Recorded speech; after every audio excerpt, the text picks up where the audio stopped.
Barcelona, from ancient hilltop to global powerhouse. How? Let's dive into Barcelona's history, from ancient tribes to the late 1700s. How did it transform from a hilltop outpost into a bustling hub for trade, sea power, and manufacturing? Ready for what came next? This is Barcelona, up to the 18th century. Before it was called Barcelona, this land belonged to the Layatani, Iberian tribes from the coast. They were skilled at living off the land, with trade routes and settlements. They didn't just live in one spot but in a network of hilltop villages, for defense near resources and routes. That's the first key. Human movement and local economy were already happening here. But a big shift came with an imperial decision. Enter the Great Turn. Between 15 and 13 BC, the Romans chose the top of Mount Tabor to found a colony with a grand, proud name. Julia Augusta Faventia, Paterna Barcino. Barcino was born as a planned Roman city. At its heart was the Forum. From there, two main axes crossed, the Cardo and the Decumanus. Everything was organized with almost mathematical logic. And around it, a wall. First built in the 1st-2nd centuries, then reinforced in the 3rd-4th. Barcino wasn't massive compared to other Roman cities, but it had one advantage: prime location. And as the empire faced problems, being well-placed and well-defended became priceless. Visigoth King Ataulf briefly set up his court in Barcino, making it a key political player at the time. After Roman power collapsed in the west and the Visigoth era, the peninsula was conquered by Muslims in 711. Then, in 801, Frankish forces under Carolingian rule, led by Louis the Pious, retook Barcelona after a siege where starvation forced surrender. From then on, the city became a vital stronghold of the Marca Hispanica, the defensive frontier of the Carolingian Empire. In 985, Almanzor attacked and sacked Barcelona after defeating Count Borel II. Borel sought help from the Franks but got none. When the dynasty changed on the Frankish throne in 987 with Hugh Capet, the count made a crucial decision.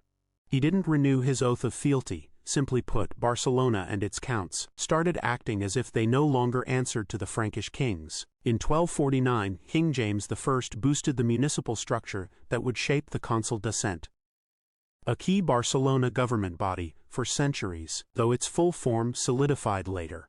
Barcelona became a city where maritime trade was so important that it produced and spread compilations of mercantile and maritime law, like the Consolat de Mar, influential across the Mediterranean and beyond. And here's the political context. Barcelona belonged to the Crown of Aragon, a union formed by the marriage of Petronilla of Aragon and Ramon Berenguer IV, Count of Barcelona. As the crown expanded and traded in the Mediterranean, Barcelona directly benefited. Its merchants, ships, and trade laws gained prominence in the 13th and 14th centuries. In the 13th century, the royal shipyards of Barcelona were linked to the crown's maritime expansion: ships, naval logistics, maintenance. The sea stopped being just scenery and became infrastructure. Barcelona, a Mediterranean workshop. In 1298, construction began on the Barcelona Cathedral. For generations, the city built stone by stone, a structure meant to last centuries, not just for one king. From the mid-14th century, Barcelona solidified the Lacha del Mar as a space for contracts and agreements. First a portico in the 1350s, then the Grand Hall by the late 14th. In that same century, construction began on the Church of Santa Maria del Mar, tied to the sea and the mercantile pulse. The work continued until completion in 1383.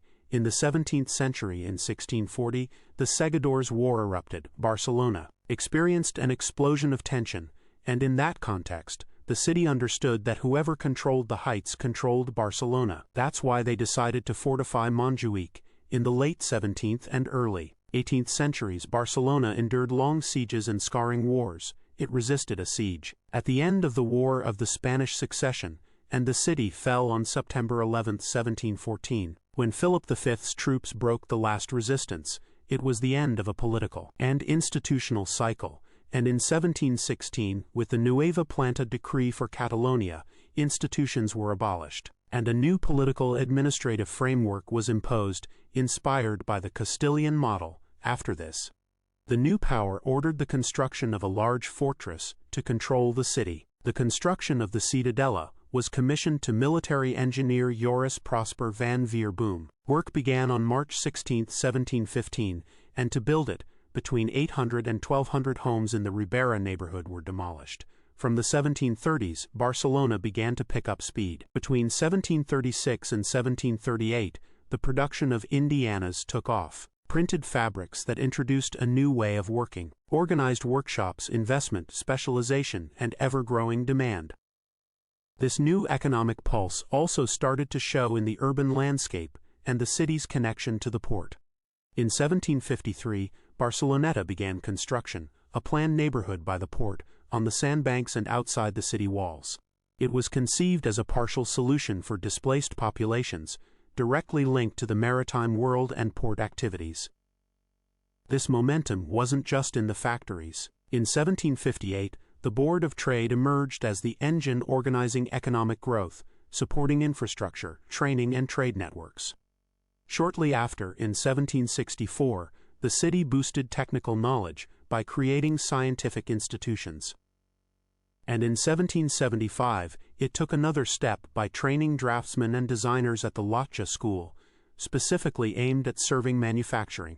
When trade with America opened in 1778, Barcelona already had something key: production, technology, design, and prepared merchants. By the end of the 18th century, it wasn't yet a major industrial city, but it was a city that had learned to manufacture, trade, and compete, laying the groundwork for the leap that would come next. I'm Max. But a city that learned to make, trade, and compete, laying the groundwork for what came next. I'm Max.